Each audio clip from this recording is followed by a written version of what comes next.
Ini kaidahnya dulu. Masalah kasus ada orang imam pimpin doa setelah sholat, jangan dibahas doanya. Doa adalah ibadah. Tapi begini, sebelum anda kerjakan satu ibadah, tanya, saya mau ziarah kubur. Jangan ziarah kubur sebelum anda tanya, bagaimana Rasulullah SAW ziarah kubur, agar jangan anda buat-buat ziarah kubur itu. Adanya orang taruh kembang di kuburan, siram air, buat batu nisan, pasang lampu, baca zikir-zikir di sana, karena dia mau ziarah kubur semaunya sendiri. Tidak bisa. Anda muslim, punya kiai, punya Rasulullah SAW, suri tauladan kita, uswatun hasanah. Tanya Rasulullah ziarah kubur bagaimana. Rasulullah SAW dalam hadis Bukhari menziarahi kubur Baqi. Datang, memberikan salam, mendoakan mereka, pulang. Nggak ada lagi yang lain. Nggak pernah Nabi SAW bawa kembang, siram kuburan karena sudah kering. Padahal Madinah panas 50 derajat, pecah-pecah tanahnya. Ada istilah di Indonesia, kalau tanahnya pecah, kesian lagi diazab di bawah, kasih air, kasih kembang biar wangi, biar ditaruh kembang yang paling mahal. Kalau dia ahli maksiat tetap disiksa di bawah gitu kan. Jadi nggak bisa itu patokannya. Mau sholat, jangan pernah sholat dulu, tanya Rasulullah sholat bagaimana, belajar 5 menit bisa. Oh rukunya begini, sujudnya begini, sama, baru Allah terima. Tujuan Nabi SAW diutus untuk apa? Untuk dicontohi, diciplak hidupnya, cara makannya, cara tidurnya, berpakaian, bahkan cara jalannya saja. Para sahabat contohnya, Nabi jalan begini. Bukankah ada hadis yang mengatakan, sahabat berkata Rasulullah SAW kalau jalan seperti orang turun dari bukit. Mereka sampai membahasakan itu. Rasulullah pernah keluar kepada kami menyisir rambutnya dengan rapi ke arah sebelah kanan belakang. Ditunjukkan, gitu kan? Rasulullah SAW menyukai ini. Rasulullah SAW memakan dengan cara begini. Diajarkan kepada kita semua agar kita contohin. Yang jadi masalah bagi kita ini, kita selalu mau buat apa-apa yang tidak diperintahkan oleh Nabi SAW. Selalu alasannya baik. Sekarang kasus berdoa setelah sholat. Doa adalah ibadah, nggak ada masalah doa. Tapi kalau kita mau ikat antara sebuah ibadah dengan ibadah yang lain, tanya dulu, Rasulullah pernah ikat nggak? Pernah pertemukan nggak? Ziarah kubur dengan baca Quran. Ziarah kubur ibadah, baca Quran ibadah. Pernah nggak Nabi baca Quran di kuburan? Itu tanya. Nggak ada riwayat Nabi SAW pernah baca Al-Fatihah untuk orang mati atau baca di ayat Al-Quran. Datangkan dalilnya coba. Tidak ada satu hadis pun menjelaskan masalah itu. Lalu kenapa anda buat? Oh karena saya mau buat ibadah. Baik, ibadah yang Nabi ajarin. Salam, doain, selesai. Jangan lebih daripada itu. Masa anda lebih pintar dari Nabi Muhammad SAW?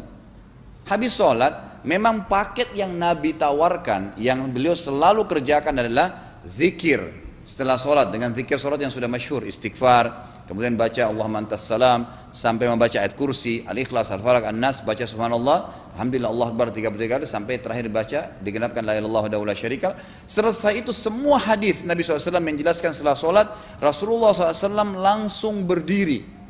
Memang beliau tidak pernah berdoa habis sholat 5 waktu itu.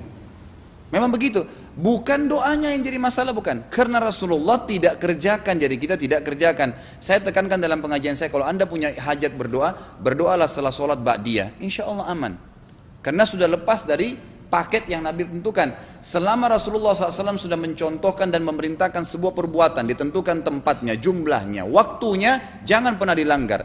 Habis sholat bacalah subhanallah 33, alhamdulillah 33, Allah akbar 33. Jangan anda bilang saya bisa baca 100. Loh, Rasulullah suruh 33 kok.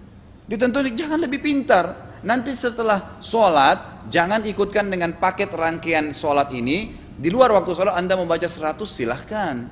Karena nggak ada penekanan di situ. Kalau ada penekanan waktu, tempat, dan jumlah, jangan dibantah. Anda pengikut Rasulullah atau bukan gitu kan? Harus jadi jelas. Yang membuat umat ini di Indonesia juga jadi masalah sekarang, karena mau buat sendiri.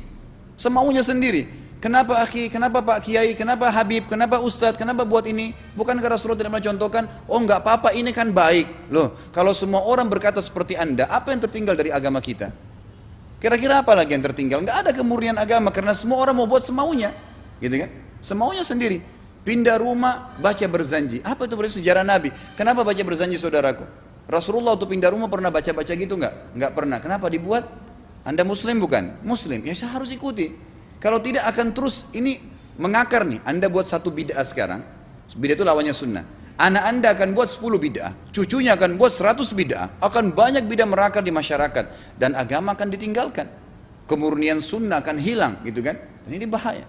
Ingat. Nabi SAW mengatakan kepada kita dengan hadis yang sangat jelas. Hadis sahih riwayat Imam Ahmad bunyinya begini. Semoga Allah merahmati umatku yang menukil dariku seperti apa yang aku ajarkan atau sebutkan. Sampai ulama hadis mengatakan Nabi ucapin habis sholat astagfirullah, maka sahabat tidak ada berani menambah azim. Nggak ada sahabat yang bilang astagfirullah azim habis sholat, nggak ada.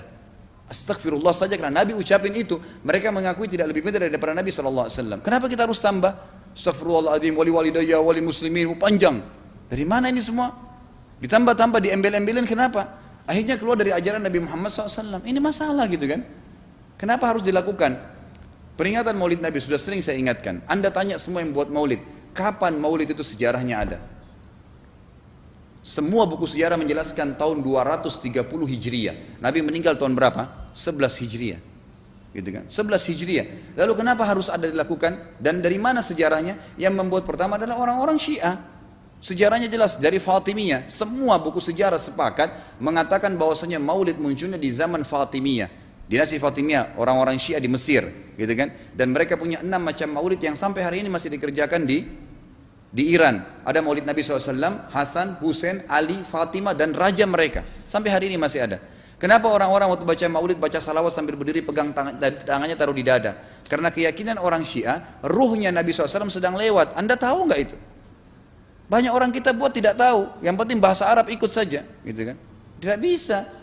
Nabi SAW tidak pernah rayakan. Pernah ada yang bilang sama saya, Ustaz, kan Nabi SAW pernah bilang, waktu ditanya tentang puasa Senin, beliau mengatakan hari itulah aku dilahirkan. Terus kenapa? Berarti boleh merayakan ulang tahun hari Senin, gitu kan? Tidak. Nabi SAW cuma menginformasikan bahwasanya beliau lahir di hari Senin. Dan beliau tidak pernah ngumpulin sahabat untuk baca bersama-sama, merayakan hari raya. Beliau tidak pernah. Kalau itu benar, Nabi nggak bakal tinggalkan kok. Ibnu Katsir rahimahullah, garis bawahi poin ini. Ibnu Katsir rahimahullah, dalam tafsir beliau, tafsir Quran Azim, dan subhanallah Ibnu Katsir ini, kata ulama, hampir semua kalangan golongan itu banyak memakai madhab, banyak memakai buku beliau, walaupun berbeda dari sisi pemahaman yang lain, tapi tafsirnya kebanyakan kembali ke tafsir beliau. Beliau mengatakan tafsir surah Al-Maidah ayat 3 yang bunyinya a'udzubillahi minasyaitonirrajim, al-yawma akmaltu lakum dinakum, hari ini saya sempurnakan agama kalian, kata Allah, ya. Wa atmamtu alaikum nikmati, saya sempurnakan nikmatku pada kalian, artinya tidak butuh yang lain.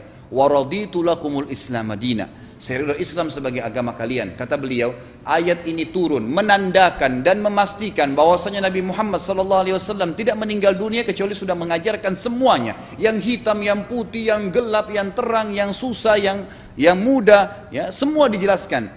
Siapa, kata beliau, yang menganggap masih ada sesuatu yang harus ditambahkan setelah Nabi SAW meninggal dan turun ayat ini, maka dia adalah ahli bid'ah.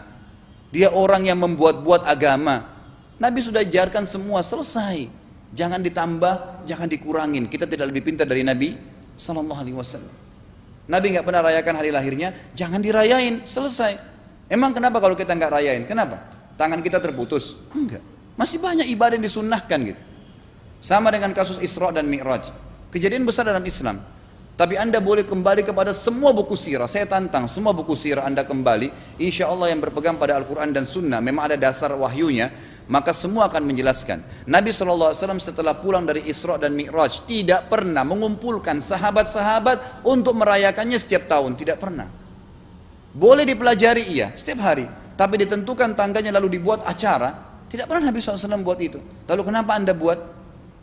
Kalau Anda mau tetap buat, ya silahkan, itu hak terserah Anda. Tapi saya ngajak kepada Anda kembali kepada kemurnian ajaran Nabi SAW. Kita tidak akan pernah kembali, kata Syekh Utsaimin rahimahullah, umat Islam ini akan kembali kepada kejayaan mereka kalau mereka betul-betul kembali kepada ajaran Rasul mereka Muhammad SAW. Murnikan ajaran Nabi, yang jalankan seperti yang beliau ajarkan, selesai, akan aman. Pasti akan kembali kejayaannya. Kita nggak bisa saling menghardik, saling menyalahkan yayasan ini, organisasi ini, kelompok ini, karena masing-masing mau beristidlal sendiri, mau menjalankan sendiri hukum-hukum agama ini, bukan mengikuti sunnah Nabi SAW. Jemaah haji kita, jemaah umrah, datang ke Mekah, tur dalam kota Mekah, naik ke gunung untuk lihat Gua Hira. Kenapa naik ke Gua Hira? Oh, Rasulullah pernah di sini. Baik, saya jelaskan. Nabi Muhammad SAW ke Gua Hira sebelum turunnya wahyu.